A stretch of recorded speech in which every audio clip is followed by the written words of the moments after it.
Dreamland shimmered under a blanket of snow, with trees draped in twinkling lights and snowflakes swirling lazily in the air. The creatures of Dreamland were bustling about, laughing and singing as they prepared for the grand Christmas Eve parade. The air was thick with the scent of peppermint and pine, and even the stars seemed to twinkle a little brighter in anticipation of the festivities. But inside a small, cozy cabin at the edge of Dreamland, Stuffy was not feeling festive.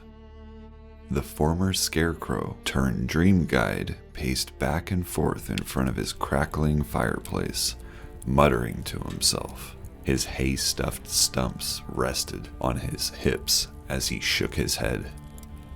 "Bah, Haybug," he grumbled, glaring out the frosted window at the cheerful commotion. "What's the point of all this merriment? Dreams don't take a holiday." He poked the fire with a stick held awkwardly between his stumps, the embers glowing warmly, but doing little to thaw his frosty mood. A sudden knock at the door interrupted his musings. Startled, Stuffy turned as the door creaked open to reveal a familiar face. Or rather, a familiar hop. Burbit the Frog, wrapped in a tiny red scarf, bounded into the room with a wide grin. Snow clung to his green skin, and his tiny feet left wet web prints on the wooden floor. "Stuffy," croaked Burbit, his voice brimming with excitement. "the Christmas Eve parade is about to start. You've got to come join us." Stuffy looked perplexed. "What'd you say?" Burbit sighed. He was used to this kind of response. "I say, the Christmas Eve parade is about to start and we all want you there." Stuffy shook his head firmly. No, I've got more important things to do than waste time singing and prancing about." Before Burbit could respond, a second figure shuffled into the room. Steve the sheep, fluffy as a snowdrift, stepped forward with a patient smile. His kind eyes looked up at Stuffy. "Stuffy," Steve said gently. "Christmas isn't just about fun. It's about joy, togetherness, and sharing the magic of the season. Surely you can spare one night to celebrate with your friends?" Stuffy turned away with a dramatic sigh. "Bah, Haybug," he repeated. "I don't have hands to hang ornaments or wrap presents, and I certainly don't have time for carols."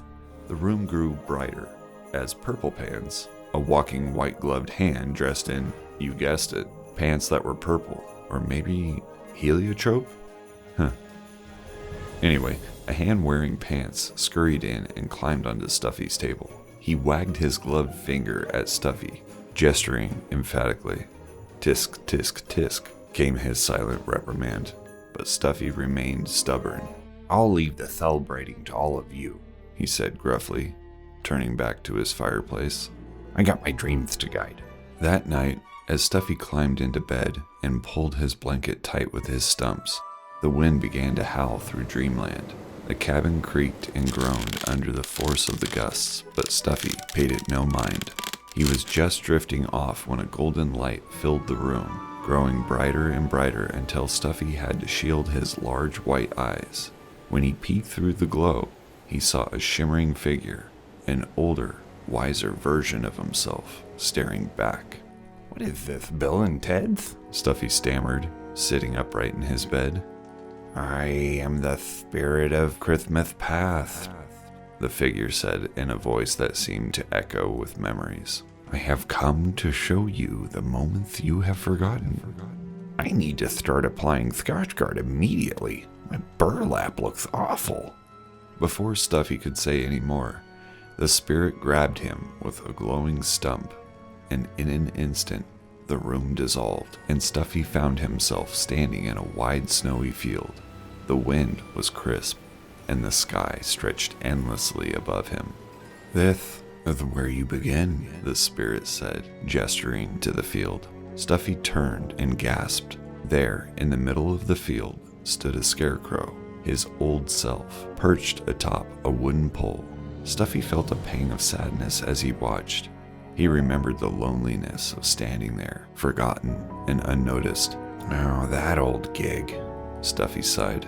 But then a burst of laughter broke through the quiet. Stuffy turned to see a young girl, Elena, running across the field with a wreath of holly in her hands. She approached the scarecrow with a smile as warm as the summer sun and carefully placed the wreath around his neck. Nobody should be alone on Christmas. I love you, Stuffy. She whispered, her voice filled with kindness. Then she kissed his cheek. Stuffy's hay-filled chest tightened as he watched the memory unfold. I had forgotten this, he murmured.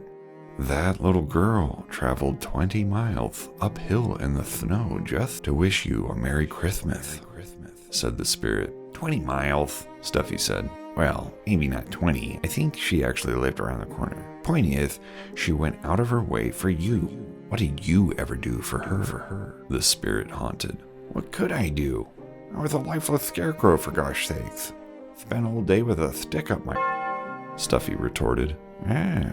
What's changed? The spirit replied. Oh, burn. The scene shifted, and now a boy appeared. A lively, adventurous squire named Hudson, wielding a wooden sword and pretending to be a knight. Merry Christmas, Sir Stuffy. Hudson declared, bowing dramatically to the scarecrow before running off, his laughter echoing through the field. That boy ran all the way out to you from his home in Kansas. Just. No, he didn't, Stuffy snapped at the spirit. Okay, you're right. He didn't, but he did run fast. Look at him. What an athlete. You're right. He's like a cat on fire out there, Stuffy said. As the memory faded, Stuffy reached out with his stumps, trying to hold on to it, but the spirit's glowing stump guided him back. Stuffy blinked and found himself standing in his cabin once more. But before he could catch his breath, a jolly croak filled the air. Ho, ho, ho, croaked a familiar voice. Stuffy turned to see Burbit the Frog, now larger than life and glowing with a cheerful light. I am the spirit of Christmas present. What did you say? Stuffy asked, bewildered. I said, the spirit of Christmas present. Burbit tiredly sighed. You came to give me some presents? Stuffy asked, bewildered. Never mind, come with me, Burbit said, grabbing Stuffy's stump and leaping into the air. They soared over Dreamland, like the dude in the Big Lebowski, and Stuffy saw his friends gathered around a giant Christmas tree. Steve was stringing popcorn garlands, while Purple Pants expertly tied bows on packages whilst busting breakdance moves. The air was filled with laughter and carols, but as Stuffy watched, he noticed something strange. Why do they look so sad? He asked Burbit. Because I miss you. Burbit said simply. Christmas isn't the same without all of us together. The warmth of the scene dissolved, replaced by a cold wind. Stuffy found himself in a dark, snowy field. The trees were bare and the sky was gray. A shadowy figure emerged from the fog. Steve the sheep, older and warier, his wool grayed with age. I am the spirit of Christmas yet to come, Steve said in a low voice. Stuffy shivered as the spirit showed him a vision of Dreamland's future. The once vibrant land was now dull and lifeless. Its magic faded. The Christmas tree stood unadorned, its branches brittle and bare. This is what happens when the spirit of Christmas is forgotten, Steve said solemnly. No, Stuffy cried. This isn't what I want. Then do something about it, you lazy bum. With a jolt, Stuffy woke up. Morning light streamed through the window, and the sound of carols drifted from outside. He leapt out of bed, throwing open the door. Burbit!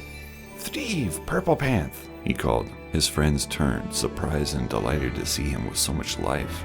I've been such a fool, Stuffy said, his stumps twitching with excitement. Christmas is about more than dreams. It's about the people who make them magical. Let's celebrate together.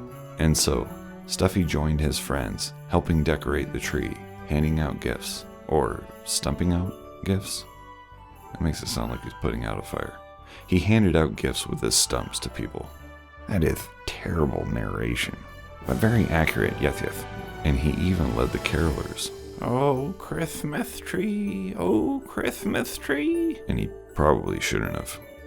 That night, as the stars twinkled above Dreamland, Stuffy felt a warmth in his hay-filled heart he hadn't known in years. Maybe I've been guiding dreams, he said to himself. But tonight, I've found my own.